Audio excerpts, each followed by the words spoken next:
दोस्तों, angel waterfall के नाम, ऊंचाई और यहाँ की एडवेंचरस खूबसूरती से तो हम सब वाकिफ़ हैं, पर अपने चैनल के थ्रू मैं आपको एंजल वाटरफॉल के बारे में कुछ ऐसी स्पेशल और इंटरेस्टिंग बातें बताऊंगी जो आपकी इमेजिनेशन को इस रोमांचक प्लेस पर खींच कर लाएगी। तो प्लीज़ वीडियो को इन तक ज़रूर देखिएगा।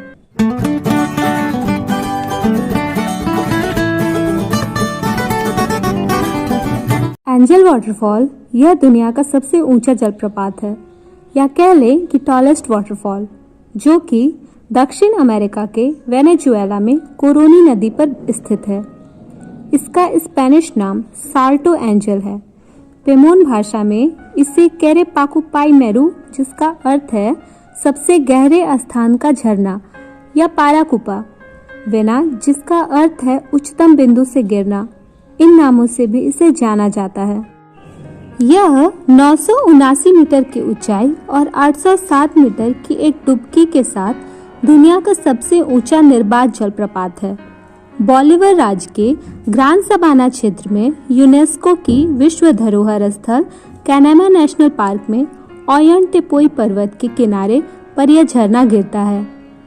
ऊंचाई का आंकड़ा 979 मीटर ज्यादातर मुख्य डुबकी के होते हैं, लेकिन इनमें लगभग 400 मीटर ढलान वाला झरना और ड्रॉप के नीचे रैपिडस और ताल के नीचे की ओर 30 मीटर ऊंची डुबकी शामिल है। इसकी ऊंचाई इतनी अधिक है कि इससे गिरने वाला पानी धुंध या धुएं के रूप में बदल जाता है और यह दृश्य पर्यटकों के मन को उतना ही अधिक भाता है। यह जलप्रपात टेबल टॉप पर्वत ओयंतेपोई टापू के शिखर के पास एक गुंबद से टकराकर नीचे गिरता है, और जिस जगह यह गिरता है उसे शैतान घाटी के नाम से जाना जाता है।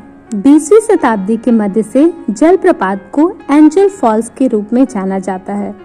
यह नाम एक अमेरिकी एविएटर जिमी एंजल के नाम पर रखा गया, जो झरने के ऊपर से उड़ने वाले पहले व्यक्ति थे। जिमी एंजल ने सबसे पहले इस झरने के बारे में बताया था, लेकिन उनकी बात पर किसी ने यकीन नहीं किया था। उनकी इच्छा अनुसार उनकी अस्थियों को 2 जुलाई 1960 को इसी झरने के ऊपर से उड़ा दिया गया था। स्पेनिश नाम साल्टो एंजल उनके उपनाम से निकाला गया है। 2009 में राष्ट्रपति ह्यूगो चावेज ने नाम को कथित मूल स्वदेशी पेमोन शब्द केरेपाकुपाईमेरू में बदलने के बारे में अपनी घोषणा की थी, इस आधार पर कि देश के सबसे प्रसिद्ध मील का पत्थर एक स्वदेशी नाम से प्रसिद्ध होना चाहिए। नाम परिवर्तन की व्याख्या करते हुए चावेज ने कहा था, यह हमारा है, एंजल के वहां आने से पहले वह स्वदेशी भूमि है। हालांकि बाद में उन्होंने कहा कि वह नाम बदलने का आदेश नहीं देंगे। कुछ इतिहासकारों का कहना है कि जलप्रपात की यात्रा करने वाले पहले यूरोपीय फर्नांडो डी बोरियो थे, जो 16वीं और 17वीं शताब्दी के एक स्पेनिश खोजकर्ता और गवर्नर थे। अन्य स्रोत बताते हैं कि जलप्रपात को देखने वाला पहला पश्चिमी व्यक्ति 1927 में स्पेनिश खोजकर्ता फ्लैक्स कार्डोना थे। जिमी एंजल ने भी कार्डोना के निर्देशों के द्वारा ही एंजल जलप्रपात की खोज की थी। 9 अक्टूबर 1937 को लौटते हुए एंजल ने अपने फ्लैमिंगो मोनोप्लेन एल रियो कोरोनी को ओयंटेपोई के ऊपर उतारने की कोशिश की, लेकिन जब पहिए दलदली जमीन में गिर गए तो विमान क्षतिग्रस्त हो गया। एंजल और उनकी पत्नी मारी समेत उनके 3 साथियों को टेपोई से पैदल ही उतरना पड़ा। धीरे धीरे पीछे की ओर झुककर सभ्यता में वापस आने में उन्हें लगभग 11 दिन लगे, लेकिन उनके साहसिक कार्य की खबर फैल गई और उनके सम्मान में झरने का नाम एंजल फॉल्स रखा गया। जलप्रपात का नाम साल्टो डेल एंजल पहली बार दिसंबर 1939 में वेनेजुएला सरकार के नक्शे पर प्रकाशित हुआ था। एंजल का विमान 33 वर्षों तक टेपोई के शीर्ष पर रहा और उसके बाद उसे हेलीकॉप्टर से बाहर निकाला गया था। फॉल्स के आधार तक पहुंचने वाला पहला रिकॉर्डेड यूरोपीय लात्वियाई खोजकर्ता अलेक्जेंडर लाइम थे, जिसे मूल पेमेन जनजाति के लिए अलेजांद्रो लाइम भी कहा जाता है। वह 1946 में अकेले झरने पर पहुंचे थे। 18 नवंबर 1955 लात्वियाई स्वतंत्रता दिवस पर उन्होंने वेनेजुएला के अखबार एल नेशनल की घोषणा की कि बिना किसी ज्ञात स्थानीय नाम के इस धारा का नाम लात्वियाई नदी गौजा के नाम पर रखा जाना चाहिए। उसी वर्ष यह नाम वेनेजुएला के नेशनल कार्टोग्राफिक इंस्टीट्यूशन में दर्ज किया गया था। इस बात का कोई पुख्ता सबूत नहीं है कि स्वदेशी पेमोन लोगों ने स्थानीय धाराओं का नाम दिया था, क्योंकि ओल्लांटेपॉय को एक खतरनाक जगह माना जाता था और स्वदेशी लोगों द्वारा दौरा नहीं किया जाता था। फॉल्स की आधिकारिक ऊंचाई 23 मई 1949 को अमेरिकी पत्रकार रूथ रॉबर्टसन द्वारा आयोजित और वित्त घोषित एक अभियान द्वारा किए गए सर्वेक्षण द्वारा निर्धारित की गई थी।